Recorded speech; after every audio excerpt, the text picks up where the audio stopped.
Langit Jakarta sore itu tersaput warna jingga dan kelabu, pertanda hujan akan segera turun. Di lantai paling atas Menara Astra, sebuah ruang rapat berbingkai kaca memandang luasnya kota. Tapi Arga Prasetya tidak melihatnya. Matanya tertuju pada deretan angka di layar komputer portabelnya, tetapi pikirannya melayang ke sebuah rumah megah di kawasan Pondok Indah, di mana hari ini seharusnya ada acara kecil yang ia sesali setengah hati telah setujui. Bos, laporan dari divisi properti sudah final. Keuntungan triwulan ini naik 42%. Ucap salah satu direktur muda, suaranya penuh keyakinan. Arga mengangguk singkat. Bagus. Tapi saya mau efisiensi di pembangunan proyek Senopati lagi. Potong 5% dari anggapan logistik. Perintahnya pendek, tajam, tanpa basa-basi. Ia dikenal sebagai miliarder yang dibesarkan dari nol. Otaknya tajam, hatinya, menurut banyak orang, dibungkus baja. Tapi sore ini, ada kegelisahan yang menggerogoti konsentrasinya. Sebuah pesan singkat dari asisten rumah tangganya, Mbak Sari, tiba 3 jam yang lalu. Bu Miranda sedang menemani ibu di taman. Pak. Semua baik. Semua baik. Dua kata itu justru membuatnya cemas. Miranda, istrinya yang cantik dan stylish, seorang sosialita papan atas, dan ibu, yang dimaksud adalah Sundari, ibunya Arga yang sudah berusia 72 tahun, seorang wanita Jawa Tulen yang baru sebulan ini ia paksa pindah dari rumah kayu sederhana di Solo setelah ayahnya meninggal. Dua dunia yang bagai minyak dan air.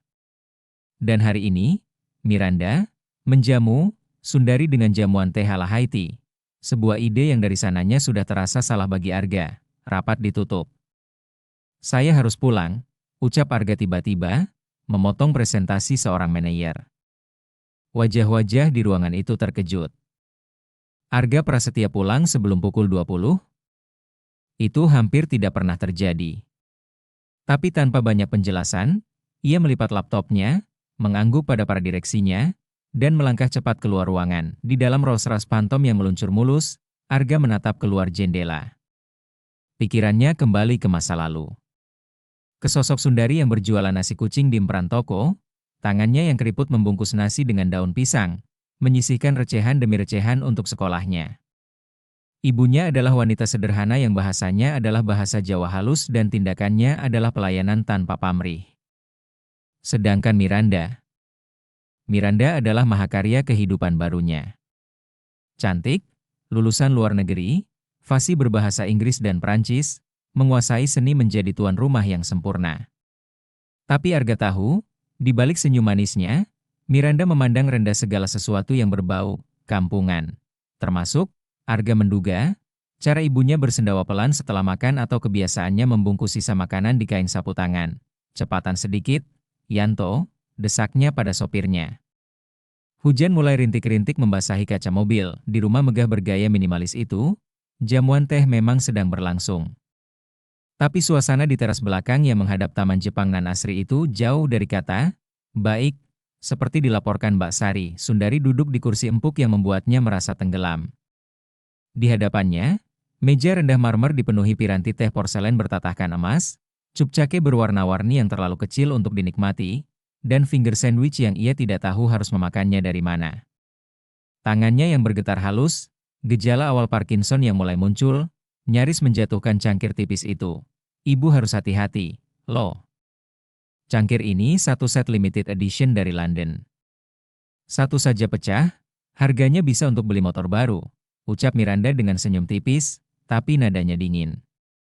Ia duduk tegak sempurna, mengenakan setelan linen putih yang masih tanpa noda. Nun sewu, Dik, bisik Sundari, memanggil Miranda dengan sebutan, adik, dalam Jawa. Sebuah panggilan sayang yang justru membuat alis Miranda naik sepersekian milimeter. Ibu. Ibu mending minum teh dari gelas biasa saja. Ah, tidak bisa, dong. Kita harus santap sesuai tempatnya. Arga kan sekarang orang penting. Ibu harus membiasakan diri. Miranda mengambil teko teh perak. Ini teh Earl Grey. Harum, ya? Ibu pasti belum pernah coba.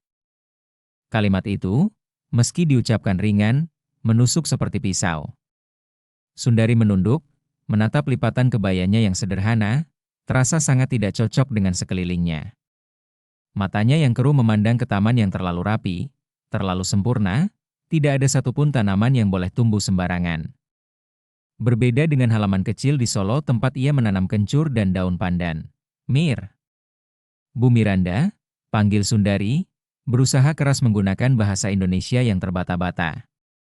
"Arga," bilangnya cuma mau ngobrol sama ibu. "Ibu kira cuma kita bertiga makan malam biasa. Ini kan ngobrol sambil minum teh, Bu." "Lebih sophisticated," jawab Miranda sambil menyapu remah khayal dari pangkuannya. "Lagi pula, Arga sibuk. Kita tidak boleh ganggu dia dengan hal-hal sepele. Ibu harus paham." Tiba-tiba, Sundari batuk. Batuk kecil yang tidak tertahan karena merasa kering di tenggorokan. Tangannya yang bergetar gagal menahan cangkir. Cangkir mungil itu terjungkal, teh coklat keemasan tumpah membasahi taplak meja marmer yang putih bersih, menetes ke lantai teras. "Astaga!" teriak Miranda, melompat berdiri. Wajahnya yang cantik berubah merah karena panik dan kemarahan. "Ibu, lihat nih. Taplak ini imported. Sekarang nodanya tidak akan hilang." Sundari gemetar hebat, berusaha mengelap tumpahan dengan serbet kecil di pangkuannya. "Maafkan ibu, nak." "Maafkan? Jangan dielap pakai itu," hardik Miranda, menarik serbet dari tangan Sundari yang gemetaran. "Baksari, cepat ambil soda water. Cepat." Sundari terdiam lesu, tubuhnya seperti menciut. Rasanya seperti kembali ke masa kecil dulu, ketika tanpa sengaja memecahkan piring tetangga yang kaya dan dimarahi habis-habisan. Air mata mulai menggenang di pelupuk matanya yang keriput. "Ibu, ibu pulang ke Solo saja, ya. Ibu tidak betah di sini. Ibu hanya merepotkan." Melihat air mata itu, bukannya melunak, Miranda justru merasa semakin jengkel. Baginya, air mata adalah tanda kelemahan, sebuah drama yang tidak perlu. Dalam pikirannya, ia sedang berusaha meningkatkan ibu mertuanya, membuatnya layak untuk berada di dunia mereka. Tapi wanita tua ini seperti tidak bisa diajar. "Pulang ke Solo? Ngomong apa, Bu? Orang akan bilang saya dan Arga tega, tidak mengurus ibu sendiri. Tidak bisa." Miranda mendesah panjang saat Mbak Sari membersihkan noda. Lalu, matanya tertuju pada tangan Sundari yang masih gemetar. Sebuah ide muncul di kepalanya, sebuah ide yang menurutnya solutif dan modern. "Ibu, gemetaran ibu ini semakin sering, ya? Itu tidak baik untuk citra. Bagaimana kalau ibu coba ini?" Miranda mengeluarkan sebuah kotak kecil dari saku cardigannya. Di dalamnya, tersimpan pil-pil berwarna putih. "Ini obat penenang ringan dari psikiater saya. Supaya ibu lebih tenang, tidak mudah gemetar, dan bisa istirahat dengan nyenyak. Jadi tidak usah banyak keluar kamar, tidak perlu banyak bergaul dengan staf yang bisa menimbulkan gosip. Untuk kebaikan ibu juga." Sundari memandangi pil itu dengan ketakutan. "Ibu tidak sakit, nak. Ibu hanya tua." "Tua itu kan sakit juga, Bu. Degeneratif. Ini kan untuk membantu."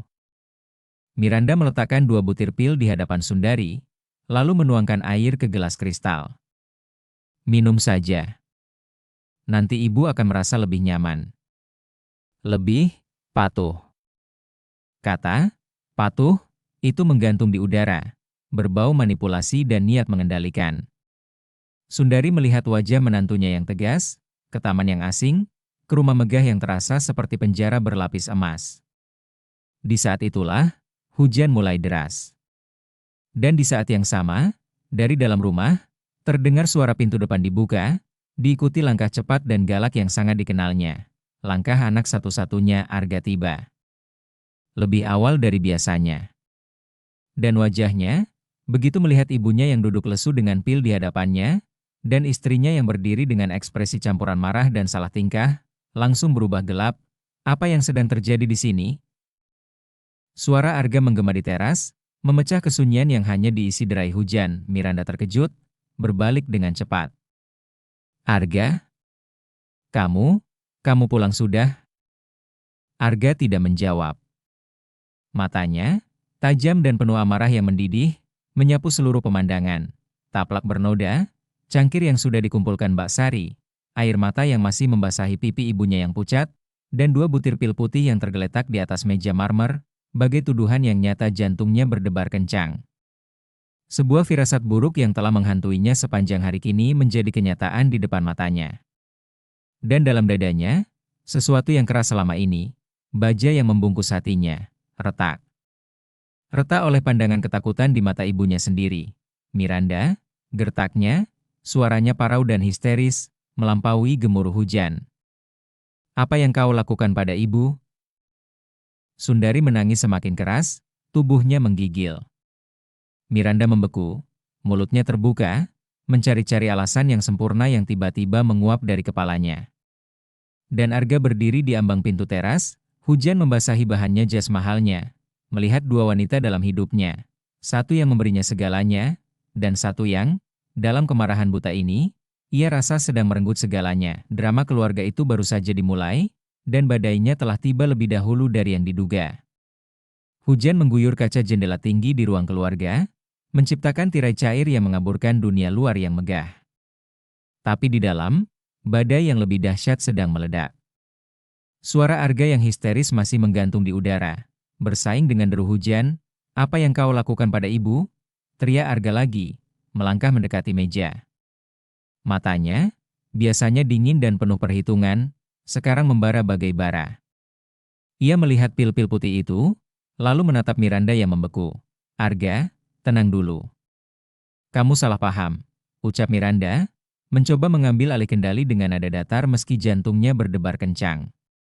Ia melirik Mbak Sari yang ketakutan di sudut ruangan. Mbak Sari, boleh keluar dulu. Mbak Sari segera menghilang ke arah dapur, meninggalkan ketegangan yang hampir bisa diiris dengan pisau. Salah paham? Arga mendekati ibunya, berlutut di sebelah kursinya. Tangannya yang besar dan kokoh, tangan yang membangun kerajaan bisnis, dengan lembut menyentuh punggung Sundari yang gemetar. Ibu, kenapa ibu nangis?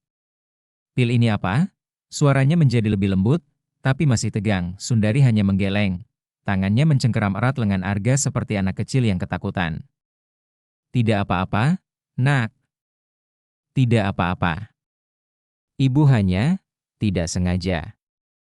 Tidak sengaja apa? Desak Arga. Sundari menumpahkan tehnya. Arga, sahut Miranda, sudah kembali mengumpulkan colnesnya. Ia duduk tegak di kursinya seberang, menyilangkan kaki. Cangkirnya pecah, taplak ini rusak. Ibu gemetaran semakin parah. Saya hanya menawarkan obat penenang ringan dari Dr. Regina agar ibu lebih tenang. Itu semua untuk kebaikan ibu. Setiap katanya diukur, seperti presentasi bisnis. Arga menatap istrinya. Ia melihat kalkulasi di mata Miranda. Ia mengenali itu. Itu adalah tatapan yang sama saat Miranda merencanakan akuisisi klub sosial terkemuka atau menjatuhkan rival sosialita. Tapi kali ini, yang menjadi proyek adalah ibunya sendiri. Untuk kebaikan ibu, Arga mengulang, pelan namun penuh sarkasme. Sejak kau punya otoritas menentukan apa yang baik untuk ibuku, Miranda? Apakah kau tanyakan dulu padanya? Atau padaku? Kamu selalu sibuk, Arga. Kamu serahkan semua urusan rumah padaku. Termasuk mengurus. Miranda berhenti sebentar, mencari kata yang tepat, menyesuaikan diri ibu dengan kehidupan kita. Lihat keadaan ibu. Dia tertekan. Gemetaran. Dia butuh bantuan profesional, bukan cuma pelukan. Dia butuh anaknya, Miranda. Bukan pil penenang agar jadi lebih patuh. Arga menyeringai, mengutip kata yang sempat ia dengar tadi. Kata itu seperti racun di lidahnya, wajah Miranda memucat. Ia tidak menyangka Arga mendengar segitunya. Kamu dengar-dengar saja. Aku mendengar cukup. Arga berdiri, tubuhnya bagai menara amarah. Aku membawanya ke sini agar dia tenang di masa tuanya, agar dekat dengan keluarganya. Bukan untuk kau perlakukan seperti proyek renovasi yang tidak sesuai seleramu. Arga, jangan berlebihan. Aku hanya mencoba membantu. Dunia kita berbeda dengan dunianya. Apa salahnya jika ibu sedikit dimodernisasi? Agar tidak malu kalau ada tamu. Malu? Suara Arga menggelegar. Ibu adalah satu-satunya alasan aku tidak malu akan asal-usulku. Dia yang menjual nasi kucing demi bisa membiayai SPP-ku. Dan kau bilang dia yang memalukan? Sundari menarik lengan Arga. Jangan, nak. Jangan bertengkar karena ibu. Ibu memang sudah tua. Mungkin memang lebih baik ibu di kamar saja. Tidak, ibu, Arga membungkuk, memeluk ibunya. Suaranya tiba-tiba serak. Ini rumah ibu juga. Ibu tidak perlu mengurung diri. Miranda menyaksikan pemandangan itu dengan perasaan campur aduk, cemburu, jengkel, dan rasa kalah. Selama ini, perhatian Arga selalu terbagi, tetapi fokus utamanya adalah bisnis. Kini, wanita tua renta ini bisa menarik perhatian penuh suaminya hanya dengan air mata dan gemetaran. Itu tidak adil. Kalau begitu, apa saranmu, Arga? Tanta Miranda bangkit dari kursinya. Biarkan ibu terus seperti ini? Gemetaran setiap kali pegang gelas? Berbicara dengan logat Jawa yang kental pada tamu-tamu penting kita?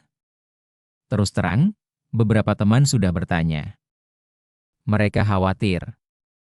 Arga memandangi istrinya, seolah melihatnya untuk pertama kali. Jadi ini tentang gosip? Tentang apa kata teman-temanmu?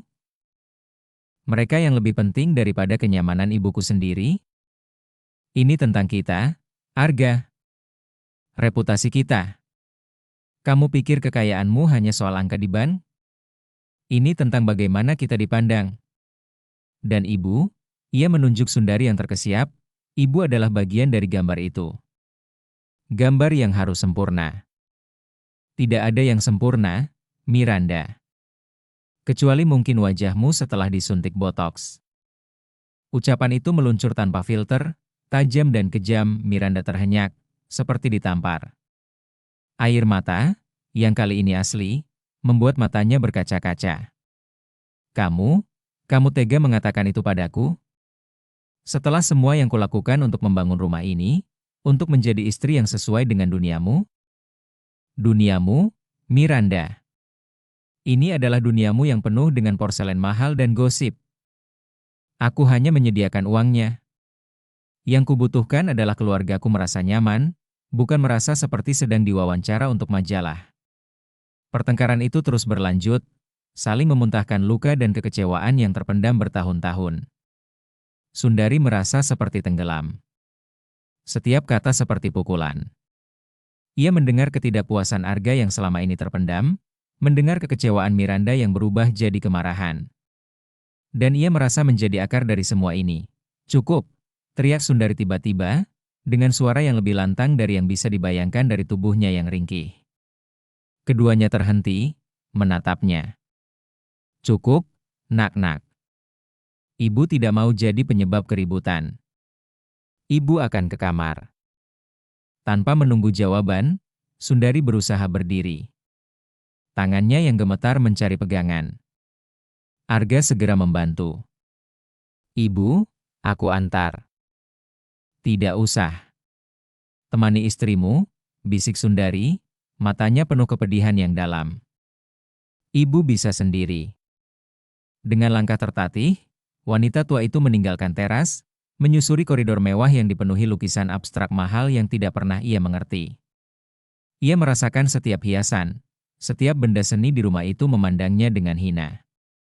Kamu tidak belong di sini, bisiknya pada diri sendiri. Arga ingin mengikuti, tapi tubuhnya terpaku.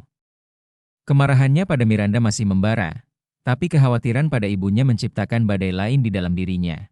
Lihat apa yang kau lakukan, gerutu Arga pada Miranda. Aku? Kamu pulang dengan cari gara-gara? Berteriak seperti orang gila. Kamu pikir dengan suara Mia yang besar bisa menyelesaikan masalah? Miranda menarik napas panjang. Kita perlu bicara, Arga. Dewasa. Ibu Sundari butuh perawatan yang lebih serius. Mungkin, panti jompo yang bagus. Dengan perawat khusus. Itu akan lebih baik untuk semua. Panti jompo? Arga seperti tersambar petir. Kau usir ibuku dari rumah sendiri? Bukan mengusir, tapi menyediakan fasilitas yang sesuai. Dia tidak bahagia di sini, Arga. Kamu lihat sendiri. Dia tidak bahagia karena kau membuatnya merasa seperti tamu yang tidak diinginkan. Karena kau kasih pil agar dia patuh dan diam di kamar. Arga mendekati Miranda, wajahnya hanya berjarak sejengkal. Dengarkan baik-baik, Miranda. Ibuku akan tinggal di sini. Untuk selamanya. Dan kau akan menghormatinya. Atau kau akan menemukan betapa dinginnya duniamu tanpa dana dari duniamu yang kau sepelekan itu. Itu adalah ancaman. Dan Arga bermaksud serius. Miranda melihat ketegasan di mata suaminya, sebuah ketegasan yang biasanya hanya untuk rival bisnis. Rasa takut yang dingin mengaliri tulang punggungnya. Tapi di balik rasa takut, ada amarah yang membara. Amarah seorang wanita yang merasa posisinya terancam. Jadi begitu, ya? Pilihannya, dia atau aku? Tante Miranda, air matanya sudah kering. Jangan buat aku memilih, Miranda. Karena kau tidak akan menyukai jawabannya. Arga berbalik, meninggalkan istrinya yang terdiam di tengah ruangan mewah yang tiba-tiba terasa sangat luas dan sangat kosong. Arga menuju kamar ibunya, yang terletak di sayap timur rumah. Ia mengetuk pelan. Ibu? Tidak ada jawaban. Dengan hati was-was, ia membuka pintu. Kamar itu, yang didesain interior dengan nuansa netral dan mewah, terasa seperti hotel. Dan di tengah ranjang besar yang terlihat tidak nyaman, Sundari duduk di lantai, di sudut ruangan, memeluk sebuah koper tua yang dibawanya dari Solo. Di pangkuannya, tersebar foto-foto lama, Arga kecil berseragam SD berlubang di siku, foto almarhum ayahnya yang tersenyum sederhana, dan foto Sundari muda dengan mata penuh harapan. Ibu? Arga mendekat, hatinya seperti diremas. Sundari mengangkat wajahnya yang basah oleh air mata. Nak, ibu mau pulang. Ibu mau pulang ke Solo. Ke rumah ayahmu. Ke tempat ibu belong. Ini rumah ibu juga, protes Arga, duduk di lantai di sebelah ibunya. Ia merasa seperti anak kecil lagi. Bukan, Nak. Rumah ini adalah rumah Arga si miliarder. Bukan rumah Sundari, penjual nasi kucing. Ibumu ini tidak bisa mengerti aturan di sini. Tidak bisa minum teh tanpa takut. Tidak bisa bicara tanpa khawatir mempermalukanmu. Setiap kata diucapkan dengan tenang, tapi menusuk lebih dalam daripada teriakan. Arga mengambil foto dirinya yang kecil. Ibu ingat waktu ibu jualan nasi kelingking sampai tengah malam demi beli saya sepatu? Sepatu itu kebesaran, tapi ibu bilang, besar kecil yang penting Arga sekolah tidak kehujanan. Sundari tersenyum getir. Ibu ingat. Sekarang, Arga punya 100 pasang sepatu, tapi ibu rasa kamu lebih kehujanan daripada dulu. Metafora itu tepat. Arga merasa kehujanan oleh kenyataan, oleh kegagalannya melindungi orang yang paling ia cintai. Ia memeluk ibunya, mencium bau khasnya, bau minyak telon dan kain sederhana yang bertolak belakang dengan wewangian mahal di rumah ini. Maafkan saya, Bu, bisiknya, suaranya pecah. Saya lupa. Saya sibuk membangun menara sampai lupa fondasinya. Sementara itu, di ruang keluarga, Miranda masih berdiri. Ia memandangi cangkir teh yang retak yang belum dibersihkan. Di matanya, yang terpancar bukan lagi kemarahan, tapi sebuah tekad yang dingin. Arga telah menunjukkan sisi yang tidak pernah ia lihat, Sisi yang memilih darah daripada ikatan pernikahan. Itu adalah penghinaan terbesar. Ia mengambil ponselnya, mengetik pesan pada seorang pengacara temannya. Bisa ketemu besok?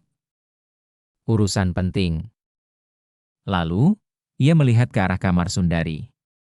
Wanita tua itu adalah ancaman bagi pernikahannya, bagi gaya hidupnya, bagi segalanya. Dan Miranda bukanlah wanita yang menyerah begitu saja.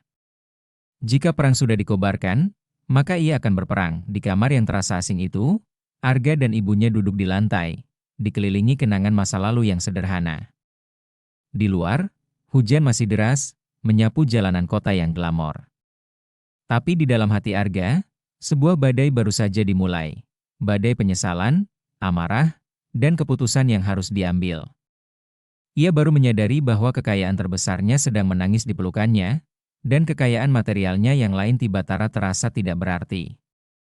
Dan di seberang rumah, istrinya sedang merencanakan pembelaan, atau penyerangan, dalam perang dingin yang baru saja mereka deklarasikan. Jarum jam terus berdetak, menuju malam yang panjang dan tidak menentu bagi semua penghuni rumah megah itu. Malam itu, rumah megah di Pondok Indah bagai terbelah menjadi dua kutub yang saling bermusuhan. Kutub Timur, di kamar Sundari yang kini terasa lebih manusiawi karena koper tua dan foto-foto yang berserakan, dipenuhi oleh keheningan yang penuh pelukan dan air mata penyesalan.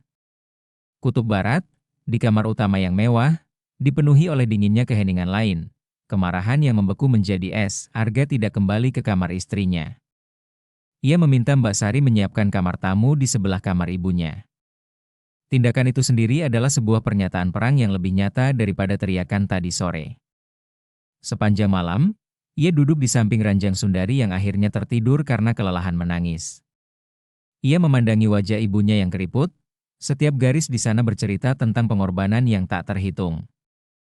Hatinya hancur berkeping-keping, pikirannya melayang ke masa lalu. Ke saat ia pertama kali membawa Miranda ke Solo, sebelum mereka menikah. Miranda, dengan high heels-nya, tersandung di jalanan tanah yang tidak rata depan rumah kayu itu. Ia tertawa riang, memuji masakan Sundari yang sederhana, dan bercerita betapa autentiknya pengalaman itu. Kini, keaslian itu berubah menjadi aib yang harus dimodernisasi. Kapan persisnya perubahan itu terjadi? Ataukah dari sananya sudah ada, dan ia terlalu buta oleh cinta, atau lebih tepatnya, oleh kebanggaan memiliki wanita seperti Miranda di sisinya? Sementara itu, di kamar utama, Miranda juga tidak bisa tidur. Ia berdiri di balkon, menghirup udara malam yang basah oleh hujan. Ponselnya bergetar di tangan, balasan dari pengacaranya, yang setuju bertemu esok siang. Tapi bukan itu yang mengusiknya. Yang mengusiknya adalah pandangan Arga tadi. Pandangan yang penuh kebencian dan kekecewaan. Ia selalu merasa menjadi mitra yang setara dalam kemewahan ini. Ia yang memilih furnitur, yang mengatur acara amal, yang menjadi wajah sosial keluarga prasetya. Tapi tadi, Arga memperlakukannya seperti karyawan yang melakukan kesalahan fatal. Untuk kebaikan ibu, bisiknya pada angin malam, mencoba meyakinkan diri sendiri. Aku hanya mencoba membantu. Tapi bisikan hati kecilnya membantah. Ia ingat tatapan ketakutan Sundari saat ia mengeluarkan pil itu. Ia ingat perasaan superioritas yang ia rasakan, sebuah keinginan untuk mengontrol, untuk memperbaiki sesuatu yang ia anggap cacat dalam gambaran sempurna kehidupannya. Apakah ia telah melangkah terlalu jauh? Pertanyaan itu hanya muncul sebentar, lalu tenggelam oleh rasa terluka yang lebih besar. Arga lebih memilih wanita tua yang tidak berpendidikan itu daripada istrinya sendiri. Itu adalah pengkhianatan. Fajar menyingsing dengan cahaya pucat, namun tidak membawa kedamaian. Arga sudah mandi dan berganti pakaian di kamar tamu. Saat ia keluar, ia melihat Miranda sudah duduk di meja makan, berpakaian sempurna seperti biasa, membaca tabletnya. Mereka saling memandang, tapi tidak ada yang menyapa. "Di mana ibu?" tanya Arga akhirnya, suaranya datar. "Masih di kamar." "Mbak Sari sudah antar sarapan," jawab Miranda tanpa mengangkat muka. "Kita perlu bicara, Arga." Tanpa teriakan. Arga duduk di seberangnya. "Aku mendengar." Keputusanmu untuk tidur di kamar tamu tadi malam sangat tidak dewasa dan mempermalukan. Yang mempermalukan adalah memberi pil penenang tanpa resep pada ibuku agar dia lebih patuh, balas Arga, menahan amarahnya agar tidak meledak lagi. Miranda meletakkan tabletnya. Oke. Soal pil itu, aku akui mungkin caranya kurang tepat. Tapi niatku tulus. Aku khawatir dengan kondisinya. Dan kita tidak bisa terus begini. Rumah ini seperti medan perang. Kau yang memulai perangnya, Miranda. Karena kamu tidak pernah ada di sini untuk mengatasi situasi, suara Miranda mulai meninggi. Kamu serahkan semuanya padaku, lalu menghakimiku ketika aku mencoba mengelola sesuai caraku. Kamu pikir mudah menerima seorang ibu mertua yang asing dengan segalanya di sini? Arga menarik napas dalam. Dia bukan asing, Miranda. Dia adalah ibuku. Dan rumah ini seharusnya membuatnya merasa di rumah, bukan merasa asing. Lalu apa yang kau usulkan? Agar kita membongkar semua interior, mengganti perabotan dengan yang lebih familiar untuknya? Agar kita makan di lantai dengan nasi rames setiap hari? Arga, hidup kita sudah berbeda. Tidak usah berlebihan. Cukup dengan memberinya rasa hormat dan kenyamanan. Bukan dengan merendahkannya, atau mencoba mengubahnya. Percakapan itu kembali berputar-putar tanpa ujung. Keduanya terlalu terluka dan terlalu keras kepala untuk menemukan titik temu. Akhirnya, Arga berdiri. Aku akan bawa ibu keluar hari ini. Makan siang di luar. Memberinya udara segar yang bukan dari dalam rumah ini. Jadi sekarang aku yang membuat rumah ini pengap? Miranda menatapnya tajam. Kau tahu maksudku? Arga berbalik, berjalan menuju kamar ibunya. Sundari sudah siap, mengenakan kebaya sederhana lainnya. Matanya masih bengkak, tapi ia tersenyum lemah pada Arga. Nak, tidak usah repot-repot. Ibu bisa masak sendiri di dapur kecil. Tidak, Bu. Hari ini kita jalan-jalan. Kemana saja yang ibu mau. Mereka pergi, meninggalkan Miranda yang memandangi mereka dengan mata berkabut kemarahan dan, jauh di lubuk hatinya, sebuah rasa kesepian yang mendadak menusuk. Arga tidak membawa sopir. Ia sendiri yang menyetir SUV-nya yang paling sederhana. Mereka tidak pergi ke restoran bintang Michelin. Arga membawa ibunya ke sebuah rumah makan Padang sederhana di daerah Kebayoran Lama, yang masih memakai piring tingginya dan rasa yang kuat. Saat Sundari melihat makanan yang familiar, matanya berbinar sedikit. Ibu, maafkan saya, ucap Arga tiba-tiba saat mereka makan. Saya telah gagal menjadi anak yang baik. Sundari mengunyah perlahan. Arga, kamu anak yang baik. Kamu sudah membahagiakan ibu dengan kesuksesanmu. Tapi mungkin, ibu dan kesuksesanmu itu tidak cocok. Jangan bilang begitu, Bu. Ibu serius, Nak. Dulu, waktu kamu masih miskin, kita makan nasi dengan garam sambil tertawa. Sekarang, kita makan di meja besar tapi diam 1000 bahasa. Kaya miskin itu bukan soal uang, tapi soal rasa di hati. Sundari menyentuh dada Arga. Di sini, ibu rasa kamu juga tidak bahagia. Kalimat itu seperti tamparan. Arga tertegun. Selama ini, ia menganggap pencapaian material adalah tolok ukur kebahagiaan. Tapi ibunya, dengan kebijaksanaan yang datang dari kehidupan yang keras, melihat langsung ke intinya. Saya sibuk, Bu. Membangun usaha. Untuk apa usahanya yang besar, kalau keluarga sendiri hancur? Sundari menatapnya. Ibu lihat cara kamu dan Miranda bicara tadi. Itu bukan cara suami istri. Itu cara musuh. Ibu tidak mau jadi penyebab permusuhan itu. Ibu bukan penyebabnya, Bu. Ini sudah lama menumpuk. Lalu perbaiki, Nak. Jangan karena ibu. Tapi karena itu tanggung jawabmu. Sundari menarik napas. Tapi, Arga. Ibu tetap ingin pulang ke Solo. Ini bukan urusan salah atau benar. Ini urusan tempat. Ibu seperti pohon tua yang dicabut dari tanahnya. Ditancapkan di pot emas pun, tetap saja layu. Arga merasa dadanya sesak. Keinginan ibunya untuk pulang adalah bukti kegagalan terbesarnya. Ia membawanya ke Jakarta untuk dirawat, tapi justru membuatnya semakin merana. Ibu, beri saya kesempatan. Saya akan perbaiki semuanya. Rumah itu akan jadi rumah ibu juga. Saya janji. Sundari hanya tersenyum, sebuah senyum yang penuh pengertian dan kesedihan. Ia tidak percaya janji itu bisa diwujudkan. Ia sudah merasakan dinginnya dinding-dinding rumah itu. Sementara itu, Miranda ada di pertemuan dengan pengacara dan teman karibnya, Karina, di sebuah kafe eksklusif. Jadi, suamimu memilih ibunya daripada kamu? Tanya Karina, mengaduk kopi artisannya. Begitulah kenyataannya. Dan dia mengancam akan membekukan dana-dana saya jika saya tidak menghormati ibunya, jawab Miranda, mencoba tetap terlihat cool. Tidak bisa dibiarkan, Mir. Kamu adalah bagian dari kesuksesannya. Rumah, image, semuanya kamu yang urus. Dia tidak bisa semena-mena. Menurut Theo bagaimana? Tanya Miranda pada pengacaranya, pria berkacamata dengan tatapan tajam. Dari segi hukum, selama harta tersebut atas nama Anda bersama atau ada perjanjian pranikah yang menguntungkan Anda, ancaman itu tidak mudah dilakukan. Tapi Arga Prasetya adalah orang yang sangat berpengaruh. Konflik terbuka bisa merugikan kedua belah pihak, jelas Theo dengan tenang.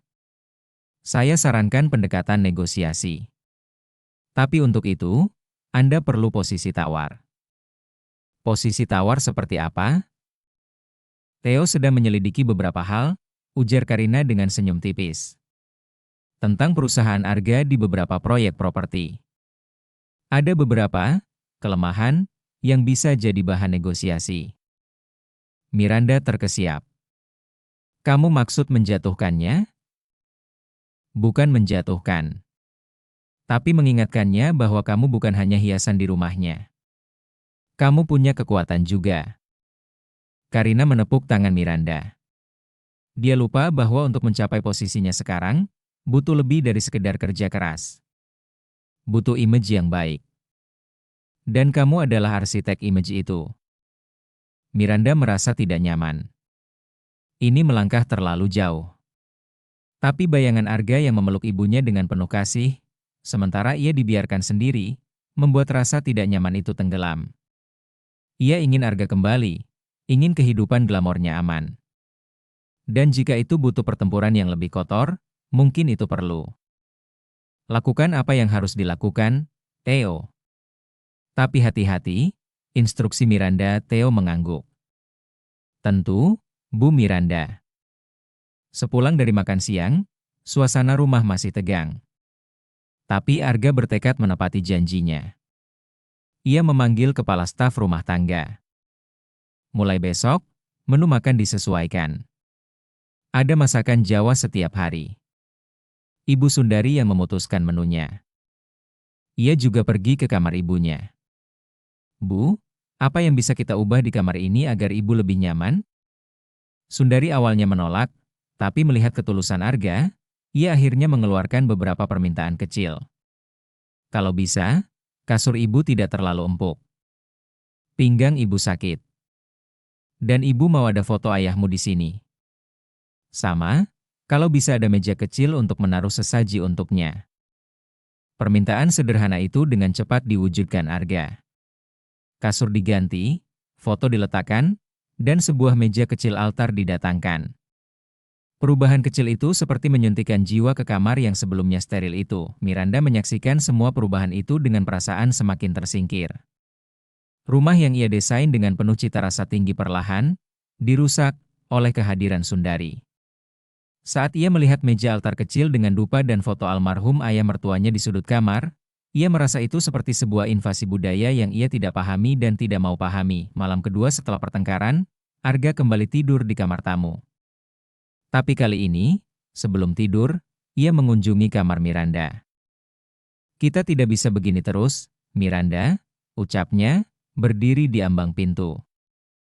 Kamu yang memulainya dengan tidur terpisah, jawab Miranda, yang sedang merawat wajahnya di depan cermin. Bukan itu maksudku. Maksudku, tentang ibu. Tentang kita. Aku ingin kita menemukan solusi. Miranda berbalik. Solusinya sederhana, Arga. Ibu Sundari butuh perawatan khusus di tempat yang lebih tepat. Kita bisa kunjungi dia setiap minggu. Dia akan lebih bahagia. Dan kita bisa kembali normal. Normal, yang mana? Normal di mana kita sibuk dengan urusan masing-masing dan jarang bicara? Normal di mana rumah ini hanya jadi tempat tidur dan ganti baju? Arga mendesah.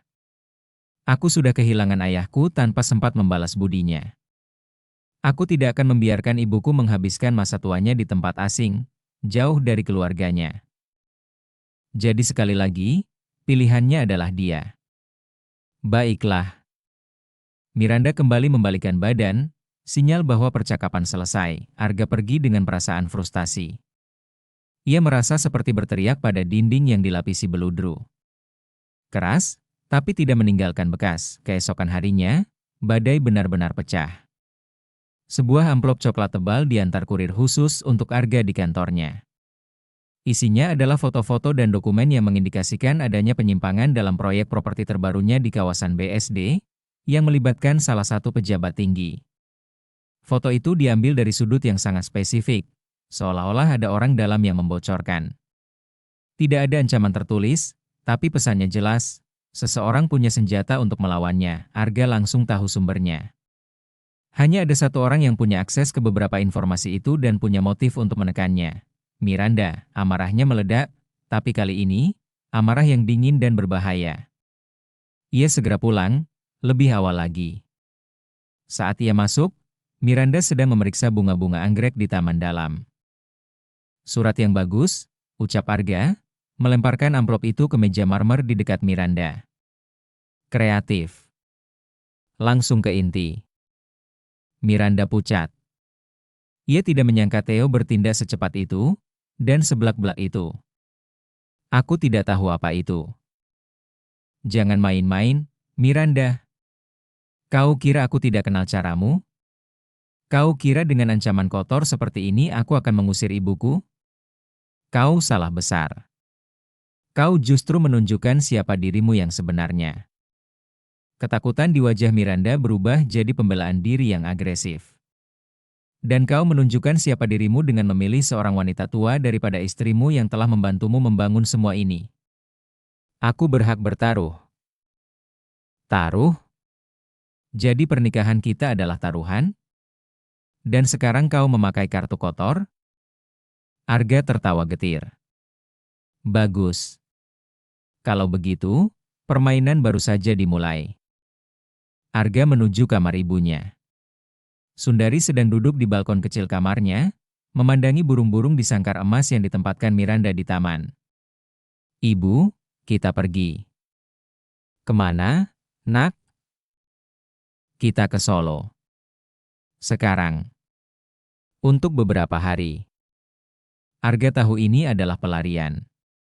Tapi ia butuh waktu untuk berpikir, untuk melindungi ibunya dari pertempuran yang semakin keji. Dan mungkin, di Solo, di akar kehidupannya, ia bisa menemukan jawaban tanpa banyak berkemas, hanya membawa koper kecil Sundari. Mereka berangkat ke bandara. Arga hanya meninggalkan pesan singkat pada asistennya. Ia akan bekerja dari Solo selama seminggu. Mirinda, yang melihat mereka pergi dari jendela, merasa kemenangan yang pahit. Ia berhasil mengusir Sundari, tapi dengan cara yang membuat suaminya mungkin tidak akan pernah memaafkannya. Rumah megah itu kini benar-benar kosong, hanya diisi oleh hiasan-hiasan mahal dan kesendirian yang menyakitkan. Ia memandangi amplop coklat di meja, menyadari bahwa mungkin ia baru saja membakar jembatan terakhir yang menghubungkannya dengan suaminya. Di mobil menuju bandara, Sundari memandangi Arga yang sedang fokus menyetir. Nak, ini karena ibu, ya? Ibu membuat masalah. Tidak, Bu. Ibu justru membuka mata saya. membuka mata saya tentang banyak hal. Arga menyentuh tangan ibunya. Kita pulang dulu, Bu. Ke rumah yang sebenarnya. Air mata mengalir di pipi Sundari. Bukan air mata sedih, tapi air mata rindu. Rindu pada rumahnya yang sederhana, pada makam suaminya, pada kehidupan yang tidak ribet dengan pil penenang dan ancaman bisnis. Sementara itu, di puncak menara bisnisnya, dan di kediaman mewah yang kini terasa hampa, perang telah memasuki fase baru.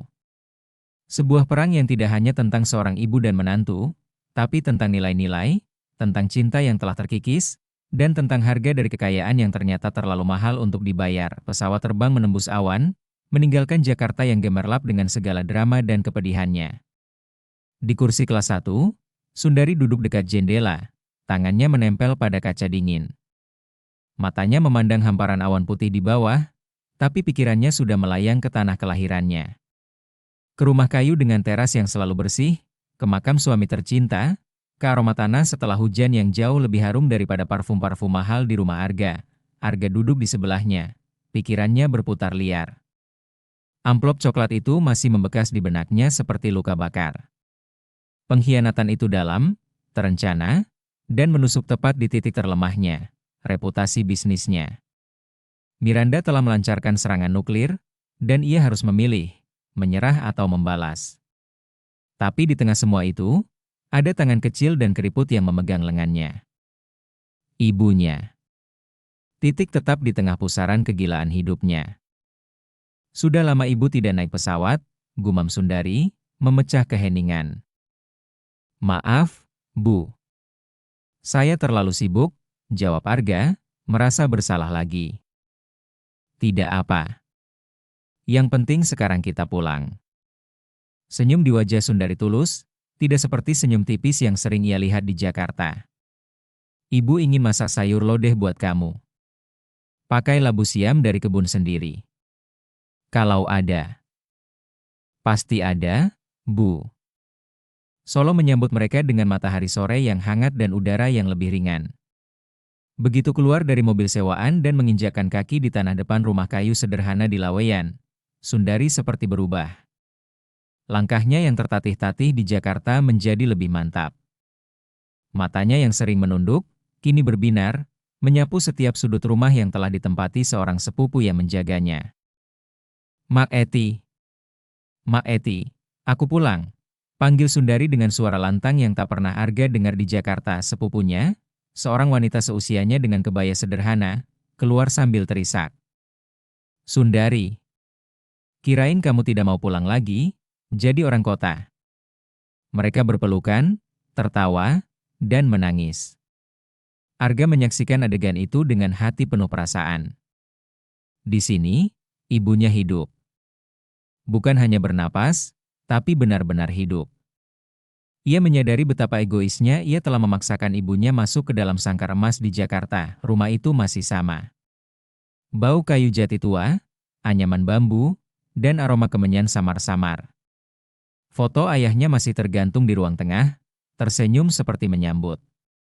Arga merasa seperti menyusut kembali menjadi anak kecil yang dulu belajar di meja kayu yang sama, ditemani lampu minyak. Malam pertama mereka dihabiskan dengan sederhana. Sundari, dengan energi yang seolah kembali, memasak di dapur kecil. Arga duduk di kursi kayu di teras, mendengar percakapan riang ibunya dengan Mak Eti tentang tetangga, tentang harga cabai, tentang upacara kecil di desa. Hal-hal remeh yang tiba-tiba terasa sangat berarti. Tidak ada pembicaraan tentang portofolio investasi, proyek properti, atau gosip sosialita. Hanya kehidupan, tapi ketenangan itu tidak bertahan lama. Ponsel Arga berdering terus. Berita tentang surat kaleng yang menyebar di kalangan pejabat dan kompetitor mulai berdampak. Saham salah satu perusahaannya di Bursa Efek Indonesia mengalami tekanan jual. Rekanan bisnis mulai menelpon dengan suara khawatir. Arga tahu, ia harus mengambil tindakan. Dari ruang tamu sederhana yang kini berfungsi sebagai kantor sementara, ia menelepon pengacaranya, Pak Handoko. Handoko, urus ini. Batalkan semua kartu kredit dan akses keuangan Miranda yang terkait dengan perusahaan. Bekukan semua rekening pribadinya yang dananya berasal dari saya. Juga, siapkan dokumen perjanjian pranikah kita. Dan siapkan juga draft gugatan cerai. Suaranya datar, tanpa emosi. Ini adalah keputusan bisnis. Setelah ancaman Miranda, tidak ada lagi rasa percaya. Tidak ada lagi dasar untuk pernikahan. Tapi, Pak Arga, ini langkah besar. Apakah tidak ada jalan dialog? Tanya Handoko. Dialog sudah ditutup dengan dikirimkannya ancaman itu. Dia memilih perang. Saya hanya membela diri. Arga menutup telepon. Hatinya berat, tapi kepalanya dingin. Ia belajar dari ayahnya, seorang tukang kayu yang jujur. Saat seseorang menunjukkannya jahat, jangan beri mereka kesempatan kedua untuk menusuk dari belakang. Sundari, yang tanpa sengaja mendengar pembicaraan dari balik pintu dapur, menarik napas dalam. Hatinya perih.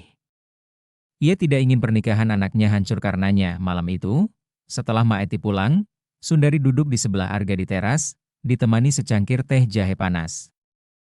Nak, ibu dengar tadi. Kamu mau cerai dari Miranda? Arga mengangguk pelan.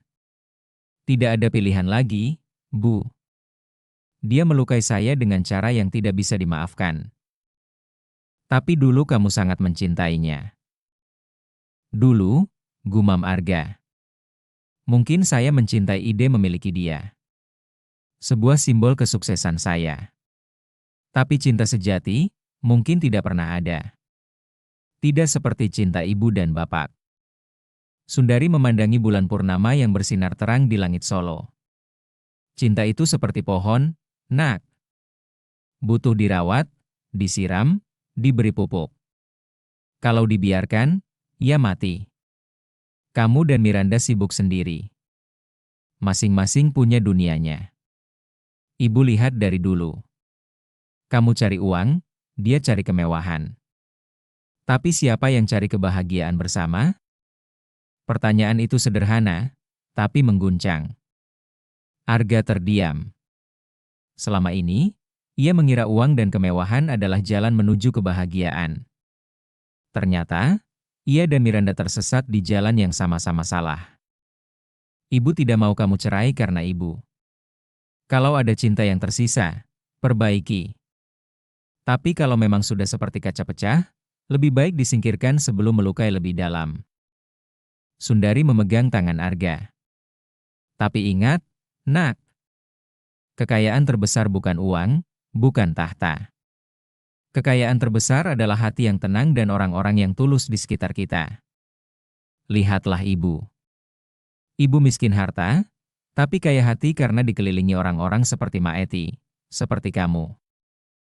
Air mata Arga akhirnya tumpah. Ia menangis di pelukan ibunya, seperti anak kecil yang kehilangan arah. Semua tekanan, semua kemarahan, semua rasa pengkhianatan, keluar dalam isakan yang dalam. Sundari hanya membelai rambut anaknya, menyanyikan lagu pengantar tidur yang dulu sering ia nyanyikan. Sudah. Ibu di sini. Ibu selalu di sini. Keesokan harinya, Arga memutuskan untuk tetap di Solo selama seminggu. Ia membereskan urusan bisnis dari rumah kayu itu. Anehnya, jauh dari kemewahan kantornya di Menara, justru di tengah kesederhanaan inilah pikirannya menjadi jernih. Ia melihat bisnisnya bukan sebagai angka-angka yang harus terus membesar, tapi sebagai sebuah tanggung jawab pada ribuan karyawan dan keluarganya. Ia juga memerintahkan Handoko untuk tidak langsung menyerang balik Miranda. Bekukan aksesnya, itu cukup. Untuk dokumen yang dia kirim, kita urus dengan jalur hukum yang bersih. Saya tidak mau turun ke level yang sama. Ia ingin keluar dari perang kotor itu.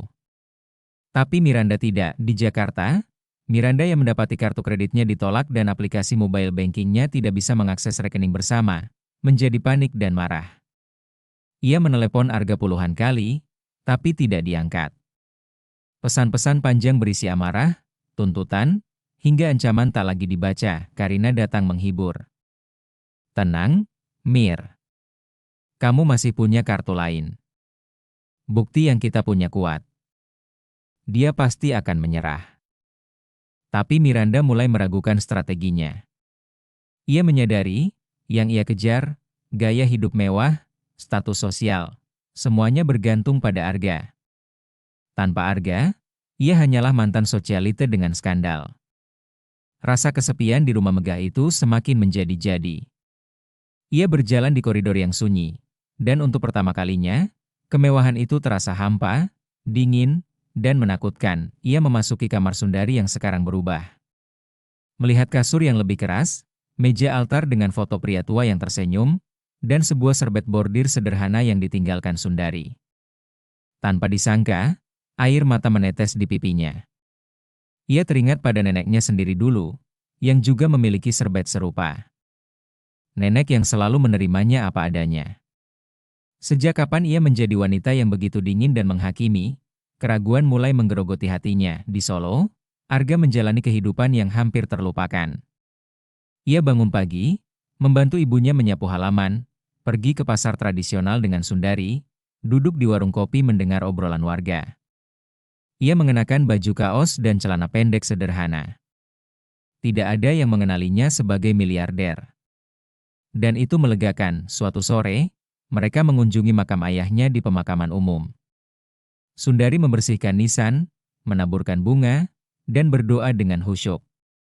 Arga berdiri di belakang, hati penuh penyesalan karena jarang pulang saat ayahnya masih hidup. "Ibu, maafkan saya," bisiknya pada Nisan. "Bapak tidak pernah marah padamu, nak," ucap Sundari, seolah mendengar pikirannya. Dia selalu bilang, Arga punya tugas besar di luar sana. Tapi dia juga selalu berharap kamu tidak lupa di mana kamu berasal. Arga berlutut, mencium nisan itu. "Saya ingat sekarang, yah. Saya ingat." Disitulah, di depan makam sang ayah, sebuah keputusan matang dalam hatinya. Ia tidak akan membiarkan hidupnya dikendalikan oleh ambisi buta dan perang dengan orang yang seharusnya menjadi pendampingnya. Ada cara lain. Malam itu, ia menelepon Handoko lagi. Batalkan persiapan gugatan cerai. Tapi bekukan keuangan Miranda tetap berlaku. Saya akan memberinya proposal. Proposal perdamaian yang terakhir. 10 hari setelah meninggalkan Jakarta, Arga kembali.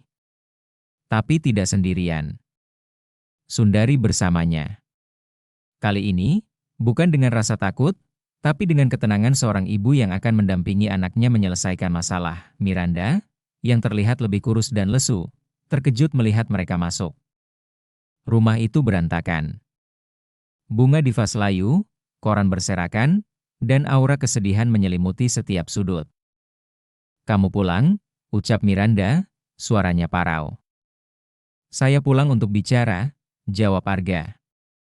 "Ibu, mohon tunggu di kamar." Sundari mengangguk, memegang bahu Arga sebentar sebelum pergi. Dukungan tanpa kata. Arga dan Miranda duduk di ruang keluarga yang sama di mana pertengkaran besar itu dimulai. Tapi kali ini, tidak ada teriakan. "Aku dapat waktumu untuk bicara?" tanya Arga. Miranda mengangguk, tak sanggup bicara. "Aku ke Solo. Aku melihat ibuku hidup, benar-benar hidup, di tengah kesederhanaan. Aku juga melihat diriku yang dulu, yang bahagia dengan hal-hal sederhana." Arga menatap Miranda. "Aku juga melihat pernikahan kita, Miranda. Seperti rumah mewah ini. Indah di luar, tapi di dalamnya kosong dan penuh permusuhan. Apa yang kau inginkan, Arga? Uangku sudah kau bekukan. Reputasiku hancur karena berita perceraian kita sudah mulai beredar. Kau menang," bisik Miranda, menahan isak. "Aku tidak ingin menang. Aku ingin berhenti berperang." Arga mengeluarkan sebuah map. "Ini 2 pilihan. Pilihan A, kita lanjutkan perang ini. Kau pakai bukti MU, aku pakai kekuatanku. Hasilnya, kita kedua-duanya hancur. Kau akan kehilangan segalanya, dan aku akan kehilangan sisa kemanusiaanku." Miranda menggigil. "Dan pilihan B?" "Pilihan B, kita akhiri ini dengan baik-baik. Perceraian, tapi dengan damai." Aku akan berikan settlement yang sangat cukup untukmu, setara dengan apa yang telah kau bawa ke dalam pernikahan dan usahamu membangun image. Tapi dengan syarat, semua bukti yang kau kumpulkan diserahkan, dan kita sepakat untuk tidak saling menyerang di media. Kau bisa memulai hidup baru, dengan kebebasan penuh. Dan ibumu? Apa dia akan tinggal di sini sekarang? Tanya Miranda, getir. Terserah ibu. Tapi yang pasti, aku akan lebih sering ke Solo. Aku akan membagi waktuku. Dan untuk rumah ini, Arga melihat sekeliling. Aku akan jual. Aku tidak ingin lagi tinggal di tempat yang hanya menyimpan kenangan pahit. Miranda terdiam lama. Air matanya mengalir deras. Ini adalah kekalahan, tapi juga sebuah jalan keluar. Ia melihat pada Arga, dan untuk pertama kalinya dalam beberapa tahun, ia melihat lelaki yang dulu dicintainya, bukan sekedar mesin uang atau simbol status. Kenapa jadi baik-baik padaku? Setelah yang kulakukan, tanyanya pelan. Karena ibu saya mengajarkan bahwa balas dendam tidak pernah menyembuhkan luka. Dan karena, meski semua ini terjadi, saya pernah peduli padamu, Mir. Saya tidak ingin menghancurkanmu. Arga berdiri. Pikirkan. Kau punya waktu 24 jam.